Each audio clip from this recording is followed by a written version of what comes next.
Welcome to episode 11 of The Catch Up, a podcast from the Daily Catch where we take you inside the news. My name is Walter Mullen, and I'm the publisher of the Daily Catch. And I'm Emily Sachar, the editor of the Daily Catch. In this podcast, we discuss stories that have appeared in the Daily Catch. We give you insights into how we put the stories together, offer additional observations, and discuss where the stories may be heading as we move forward. And today, we welcome a special guest to the podcast. Troy Haley, the challenger for the District 20 race, is with us to talk about last week's primary. Before we talk with Troy, though, we have a couple of good news stories to share, Emily. So shall we catch up on some good news? We should. Those are rare stories, aren't they, Walter? Okay. So our first good news story came from the Rhinebeck Aerodrome. That's right. So just a very quick update for folks that they were able to get those planes in the air. We had liftoff at the aerodrome this past weekend, not because the FAA acted on the 2 out of 3 air bosses who are needed to run the shows, but because the gentleman who was the third to do that task was able to return from his family situation in Florida. So Tara, who runs the aerodrome, was very excited on Wednesday. She was able to announce that the shows would go off, and apparently they went off without a hitch, as far as we know. So that's wonderful news for our friends at the aerodrome. And just to remind listeners, what does the air boss do exactly at the aerodrome? Yeah, so they kind of run the show. They are almost like the script agent. They keep the show running smoothly. There are a lot of different aspects of operating an air show, but that air boss is essential and must be FAA certified so they know where the planes are in the air. They know what's landing, what's coming, what's going off. And it's a very important role, whether your air show is a large event involving the Thunderbirds or the Blue Angels of the military, or whether it's a smaller, simpler community show with World War I biplanes. So we're very happy that that's happening for the aerodrome. And the aerodrome wants 3 air bosses to rotate in. One is approved and in operation, and the other 2 are still awaiting their FAA. Still awaiting their FAA certification, their renewal of their certification. So they put their paperwork in February, as we discussed last week, but the FAA has not acted on it yet. So we'll keep you informed.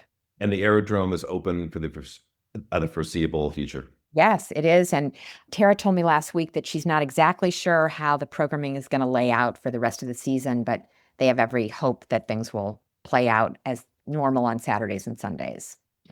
Great. Now let's jump over to Rhinebeck, where there Let's literally jump over. Exactly. Let's hop over. Let's hop over. And why are we hopping over to Rhinebeck? What's going on there? Well, we have some great news, we think. We're going to be a little cautious about Sinterklaas. And the reason we're making these puns about hopping is that the animal, if Sinterklaas does come back this winter, is the rabbit. What a wonderful animal. There's so much you can do with that. You can pull so many rabbits out of hats, right, Walter? Exactly. So real quick, just for people who may not know, let's explain what Sinterklaas is in case people don't know, and then explain briefly what happened with it last year. Good point.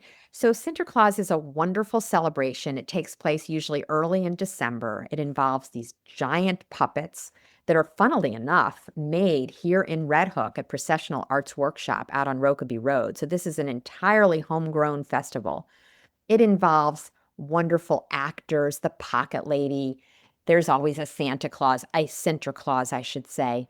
All kinds of wonderful characters that walk up and down the streets. We have people who make beautiful dioramas for the windows of the stores. We have other kinds of adventures that participate in part of Sinterklaas, people carrying stars that light up and so forth. And last year, 2024, Jean Fleming, the mastermind of Sinterklaas for the last number of years, she's the one who created the whole thing, lost her husband. And there were several other deaths among the core cadre of volunteers that keep Sinterklaas afloat year after year after year. So Sinterklaas took a break. There were actually some wonderful Sinterklaas elements last year. There was a gathering at one of the local churches. There were some dioramas in windows. And there was a little bit of a feel, but the big parade didn't happen. And the big excitement of the event itself was quite subdued. And Sinterklaas, for all its noise and excitement, really didn't take place. So the news for this year is Sinterklaas is back. The planning is afoot. The volunteer crew has been assembled. They're already hard at work. I don't think people appreciate Walter, how many months of work go into Sinterklaas? Like, no sooner do they close it out for 1 year than they're back at it again for the next year. Yep. And the other piece of it is all the coordination, all the planning for the day. It's the volunteers, it's coordinating with the village. There's a lot of operational work as well. Exactly. I was just going to get to that. The requirements of local police are very high. The parking, the traffic movement, all of that has to be very tightly choreographed. And it takes commitment, not just from the volunteers and from Jean to organize all the creative side, but as you say, the operational side. We often can take that for granted. I know I do, right? I just want to go and have fun and smile and look at the cute characters and so forth. But there's a lot going on, and we're bringing a lot of people in. I don't know if you've ever interviewed people at Sinterklaas, Walter, but the number of people who come into the community from outside is larger than the number of people who are here Yeah. from inside. And Yeah. also, many of the vendors and many of the performers are coming from outside also. So we're bringing a lot of traffic into the community. And that's where we're held up right now. That's where our rabbit is not quite hopping yet, because we still need approval, or the village still needs approval and buy-in in order to make this happen, or Sinterklaas needs that buy-in from the village. Gary Bassett said at last week's meeting, he wants it to happen. He wants it to happen. So they've approved a resolution for Sinterklaas to move forward. And I think we will have 100% answer in the next few weeks. So we're going to assume, yes, it's hopping into the future. What I like about Santa Claus is it's a very unique event, and I don't think that it takes place anywhere else. So it's a very unusual, fresh holiday event that it's just a nice twist on the holidays for Rhinebeck. And it's also nice, Walter, because it happens early in the month of December typically. So it's in that wonderful kind of quiet moment before you're really hysterical getting ready. And it takes place on one day. It's not over a weekend, it's one full day, and then it's over. And it's kind of a nice, tight event. Yeah, So I I agree. love it. I love it too. So we'll be following the story, but as of right now, it appears there's a green light for Sinterklaas. That's right. Great. So we've talked about airplanes, we've talked about bunnies. Now let's go back to the topic of the caucus. What do we know about the caucus in Red Hook being rescheduled? To refresh our listeners, the Democratic caucus needs to be reheld because there was a technical error, a very important technical error that meant that the caucus that was held had not been properly notified on a bulletin board at the Dutchess County Board of Elections.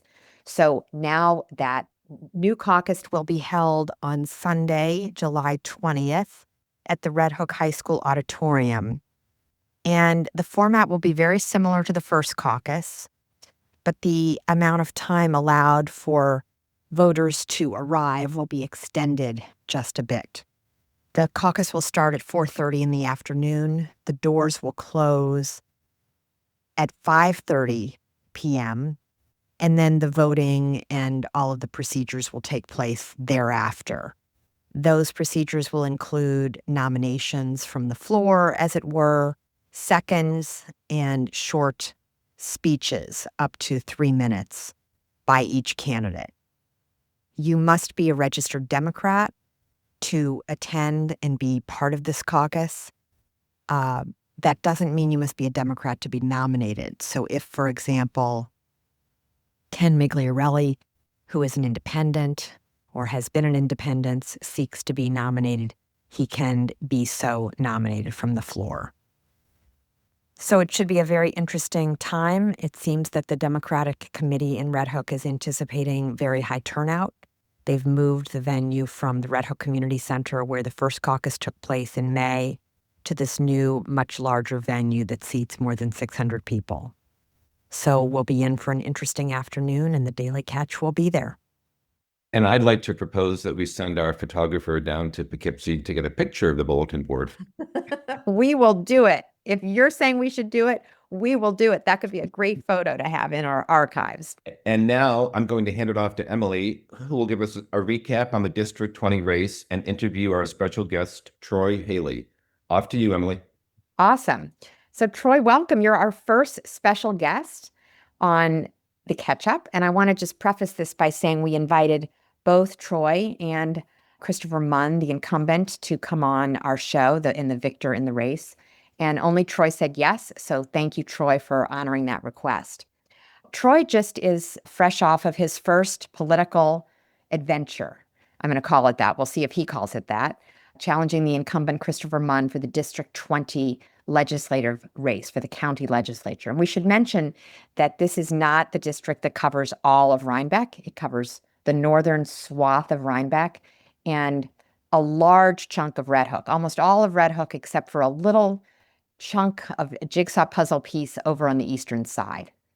And Troy came in with 45% of the vote to Christopher Munn's 55%. So although election experts might say that he was roundly defeated, he and I had a nice conversation where he made the really important point that he only lost by 106 votes out of 998 cast. So when very few votes are cast, those percentages can look quite large. And in fact, he won in several districts in Red Hook. So it was quite an impressive performance for a first-time politician. So Troy, welcome to the Catch-Up. Thanks, Emily. Thanks for having me.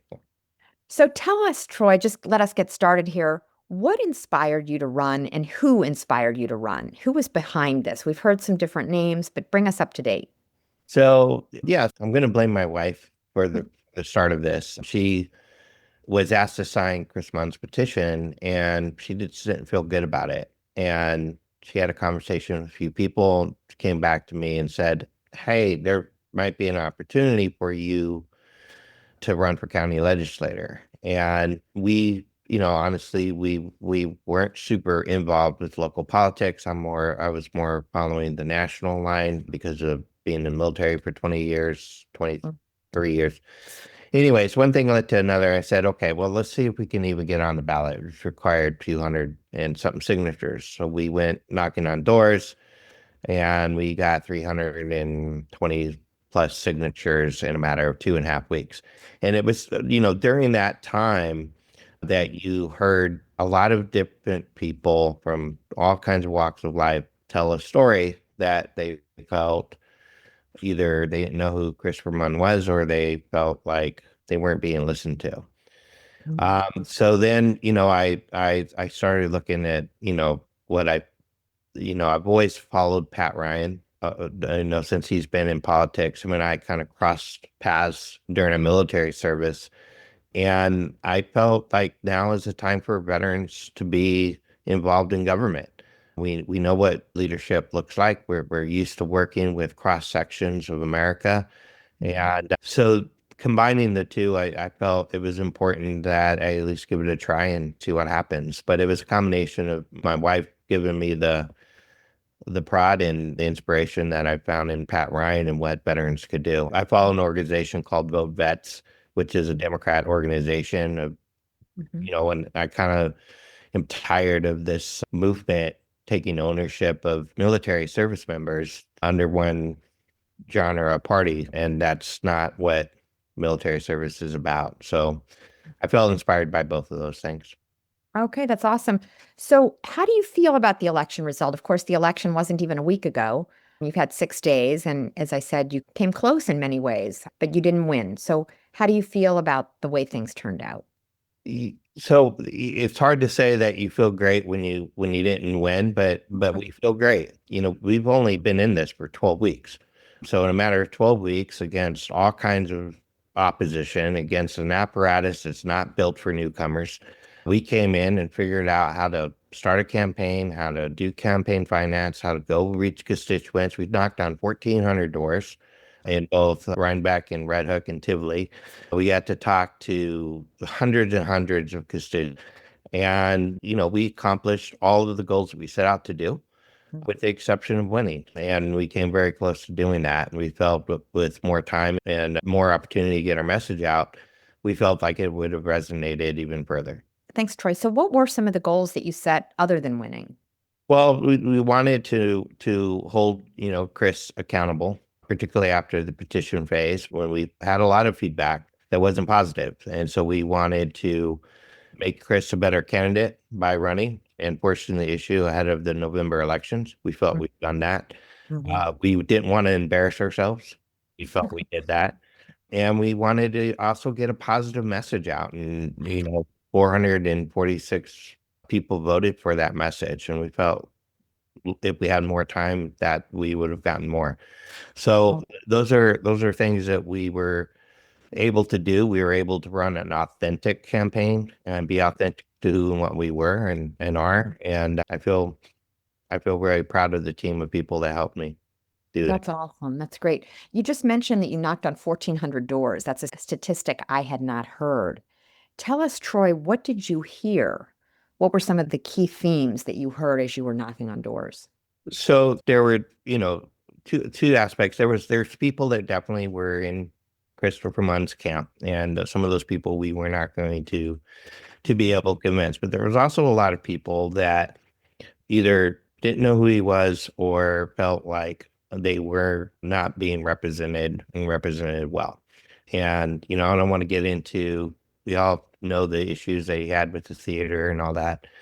But it wasn't just the constituents. It was when you went and talked to community leaders and, you walk in, you talk to EMS providers and firefighters and other leaders in the community, they really felt as if they didn't have solid representation at the county level. And that was a consistent feedback that we heard in Tivoli, feedback we heard in Red Hook, and feedback we heard in portions of Rhinebeck that we canvassed. So those were the three things that we heard very consistently. And people also wanted positivity back in politics, particularly local politics. This eminent domain issue, for example, our neighbors don't like being divided, and they want leaders that can come in and work with people of all kinds of opinions and bring them together for the common good of our community, because we are so small. Mm-hmm. And I think a lot of people resonated to that, and we heard that a lot. We also had a lot of independents that came our way and looking for a home. Mm-hmm. And also some Republicans that aren't the MAGA, Trump Republicans, that wanted somebody to listen to what they had to say. And we felt we also gave them a voice. Mm-hmm. Even though they couldn't actually cast ballots in this race because they're not registered as Democrats. Yeah. So, Troy, you raised such an interesting question here, or an interesting topic, really. I know that your opponent, Mr. Munn, was continually raising the issue that you were kind of not a legitimate Democrat. And it sounds like you were hearing things about Democratic candidates as you were canvassing. Could you just break that down for us a little bit? What were you hearing, and what is your own personal view about what it means to be a Democrat, what it means to be an elected officer of any part of Red Hook or Rhinebeck in this climate that we're in? Yeah. So to me, he used the term dino, right? Democrat in name only, which is a very Trumpian thing to do. He used that against his opponents when he ran the first time, calling them rhinos, right? So, and I just think it's silly. Those kind of tactics are just, that's not what democracy is about. I'm a Democrat.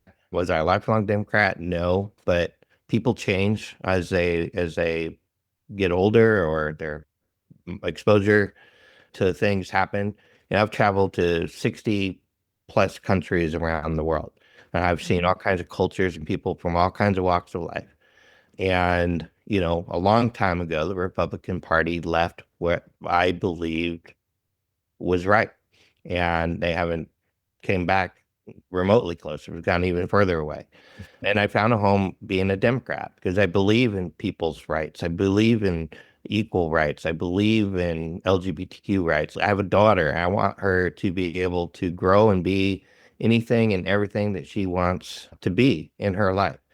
I believe in equal pay for work and all those things. But I also believe that if you're going to be in a leadership position, that you represent people of all kinds of different views. And you have to be able to talk to those people if you're going to get anything done. And, the question I ask a lot of people is, what's the off ramp if we don't do that? We don't figure out as a nation, we don't figure out locally how to do that. What's the off ramp? What's the alternative? Democracy is an ugly business, but it's a business where compromise ought to be the word of the day, and we've lost sight of that. And it's scary to me. What does it mean? What does it mean, Troy, in Red Hook specifically? What does it mean to be a Democrat today? And maybe you can cast your answer in light of the eminent domain issue that is still playing out in our town. Yeah, I mean, I think being a Democrat doesn't mean that first of all, for me, the eminent domain issue, I took a position early on. I felt like it doesn't meet the threshold of where you apply that law. But to be a Democrat doesn't mean that the Democratic Party is a broad party. Different people have different perspectives or different views. We live in an area where we have people that are on the far left and we have people that are on the far right. We have a whole big portion of our area in Dutchess County, and particularly up here, that are somewhere in the middle. That 60% that are just want government to work for them. They want their roads fixed. They want EMS services. They want healthcare. They want affordability. They want childcare. They want an ability to have a voice. And they feel as if their voices aren't being heard at the local level. And that's why you saw so much frustration over the eminent domain issue. I think it's a manifestation of that frustration at the local level. Yeah. So let's talk. I have two more questions for you. Let's talk a little bit about your campaign strategy. So you lost by 106 votes, and 74 of those votes were in Rhinebeck, where you really took a tumble. If you had it to do all over again, might you have focused more on Rhinebeck?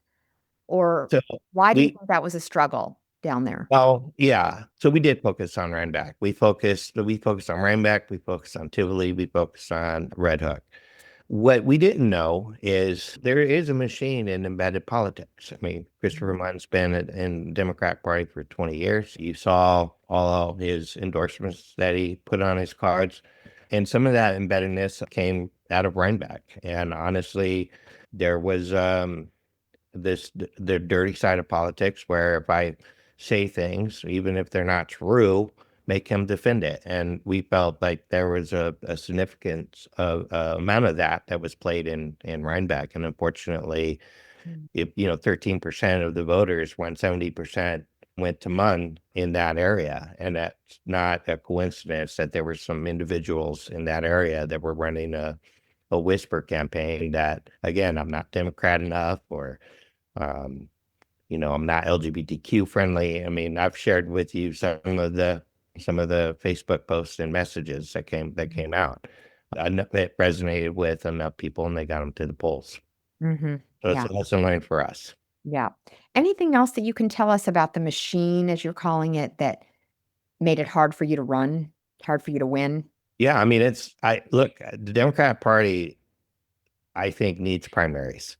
If you take a look nationally, the Democratic Party is losing members, and they're losing members because we're not challenging established leaders to hold them accountable.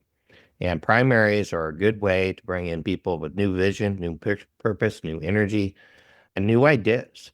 And the established parties isn't really it's non-friendly environment. The one lesson learned for me would be, write a book, How to Start a Campaign for Dummies, because there's not a lot of, you're not getting a lot of help. I mean, the Democratic chair ended up donating, Dutchess County ended up donating to Chris Munn's campaign towards the end of the campaign. I mean, that's what you're fighting against, is they all lock in like a chain. And that's a very hard machine to fight against when you're a newcomer. And so in light of that, I still feel we did really, really good, considering that we had 12 weeks to do it. But it is a machine, and it's something that not taken lightly next time. Yeah.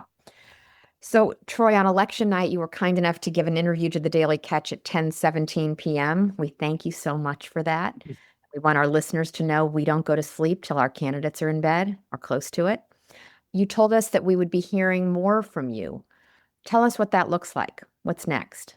So we have elections coming up in November, and we have two really great candidates, one for comptroller with Dan Amar Blair, and then one for County Judge Kara Gary.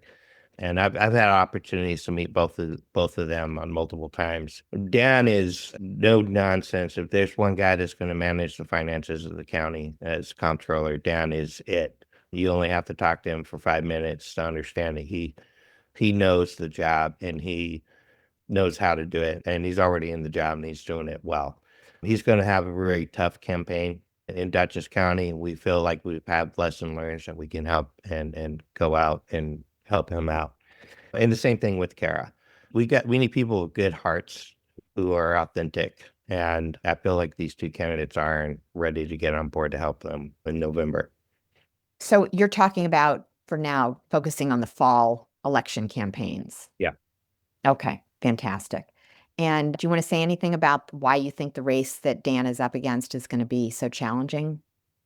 I think the eminent domain thing here locally, at least locally, to bring it home, I think it's activated a lot of people that were not activated in politics. And I think that's going to hurt Democrats who are running in November. And I think we're going to need all hands on deck if we're going to counteract that. So Dan is going up against Dutchess County Legislative Chairman Will Truitt. Yeah. I should say a name that has great name recognition around the county, an established politician. Dan is pretty new, although he did win last year. Can you imagine? You win and then you have to run again the very next year. So, well, thank you. Is there anything else you want our listeners to hear? Yeah, I just want to say a big thank you to all of our supporters, to my amazing team that rallied, all the people that went out to vote and cast a vote for us. And we heard you and we hear you, and we're going to make some decisions over the next couple weeks, but we may be back in this race again next year. All right. Well, it's great of you to join us this morning, and our listeners, I think, will be very happy to hear from you so soon after the race. So thank you very much, Troy. Thank you, Emily, and I appreciate you guys. And Walter, nice to meet you. And sure we'll be talking again. All right. Thank you so much. Thank you. Bye-bye. So we're going to close out today's podcast with our Ask Emily and Walter section. Emily, I'm going to let you ask me first. Well, that's so great. So, Walter, I know you love Amtrak. And how do I know this? Because although you definitely keep to your lane as publisher and I keep to my lane as editor, you love to give me suggestions about your favorite subject. I want our listeners to know, even something I don't think I know. Why do you love Amtrak so much? And what do you think is our next Amtrak story? Great questions. I'm obsessed is probably a better word. I'm obsessed with and truly, it's just the Rhinecilff station I'm obsessed with. I've been taking the train back and forth to other city for almost 18 years. And so I spent a lot of time there. In the beginning, the southbound trains on Sunday evening were consistently late. I don't know why, but they were. And I have cooled my heels at that Rhinecilff station for hours. And that just gives you time to walk around and look at things. So I feel like I know every nook and cranny of that station. And truly, it is a charming little train station. And so that's sort of why I'm interested. And I also just like taking trains. I always have. I find trains very relaxing, and I find it to be a really nice way to travel. So again, I'm obsessed with the Amtrak Rhinecilff station, not every station. And truly, once they get these renovations underway, which we still don't know when they're going to start, it's going to be very interesting to watch all that come together. So what's our next story, Walter? I can tell you what our next story is because I took the train down yesterday and I drove my car and I parked in the parking lot. And my car is going to be there for about 4 days. It was the first time that I had to pay for parking because as of June 1, the Amtrak Rhinecilff station is now charging for parking. The parking there has been free forever. It was a gift to all of us. Now they're charging for parking, as they should be. The payment process went very smooth. It's all done online through your phone. But I will say it was a bit of an eye-opener. So it's about $11 a day, give or take. So I'm parking there for 4 days. So my bill was about $44, $45 for parking. It definitely adds on to your trip. And for those of us who have been enjoying the free parking for years and years and years, it's a real eye-opener. So the interesting thing will be two things: to get readers' reactions to that, if other people have similar experiences, but The real story is what will the impact of that be on the parking? So this spring and winter, we saw that parking lot was always consistently packed, and there were times when you couldn't even find a place to park. Now that they are charging for parking, it'll be interesting to see if the parking situation there improves and you can find spaces more easily. Yes. And we'll also be keeping our eye on enforcement. So thank you, Walter, for that idea. Now, what do you have from me? It So better be. I have an unusual question for you, Emily. So something happened in my neighborhood yesterday. I live out in Mullen in a very quiet little neighborhood, and we had it was kind of a scary situation where a neighbor's daughter went missing. This was a grown woman. She went missing and she was having some mental challenges. So the neighbor was very, very concerned. So we have an email list that I happen to maintain of people who live in the area. So the neighbor asked me to do an email out to everyone, asking them to be on the alert for this woman who went missing.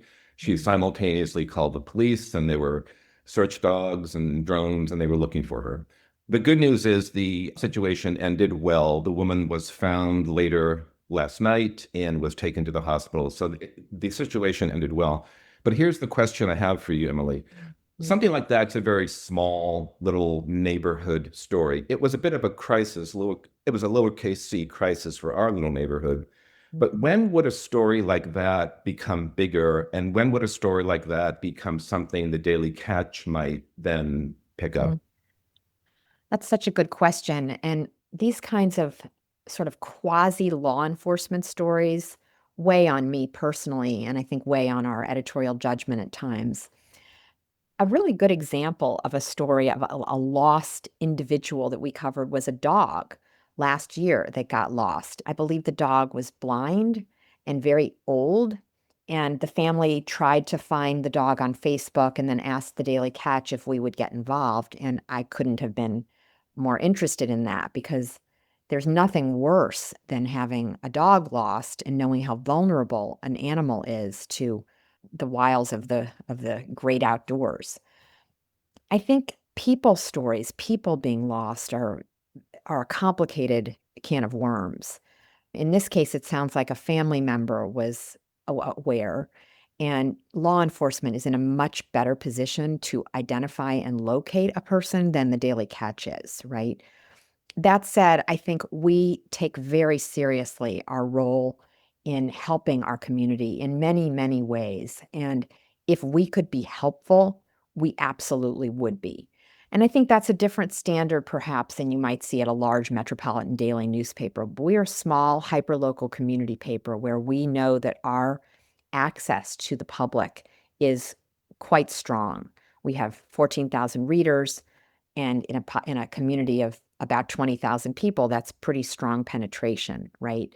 So we would want to make available to our readers the information that somebody was lost and needed help being found.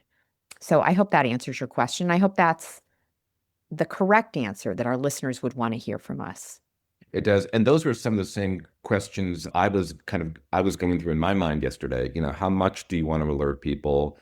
You don't want to get in the way of law enforcement who are out there doing their job, but you want to sort of assist and help them. So it's on a very small level. Yesterday, I was dealing with some of those same questions as well. Walter, it raises another interesting point, which is we often report on crime, quote unquote, crime, arrests, and so forth when they happen. And then we sometimes lose track of stories. And it's very important for us to tie the knot, and we're trying to do a better and better job with that. So if, for example, somebody is acquitted, or if, for example, somebody takes a plea in a case and it's going to be a plea to a misdemeanor that we would not otherwise have covered, it's incumbent upon us to amend our records and make sure that we go back and fix those stories or give updates to those stories so that our readers aren't left thinking that somebody arrested for armed robbery was convicted of armed robbery. Those kinds of clips can carry somebody forward for a long, long time in a negative way. So we do have that responsibility.